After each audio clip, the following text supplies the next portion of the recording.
La pegada es formidable.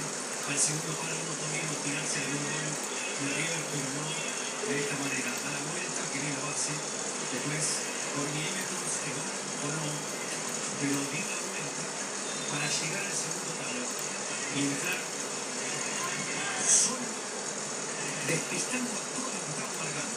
Con ese punto, esa media luna que tiene un tiempo para encontrarse con la pelota. ¡Oh, Itza! La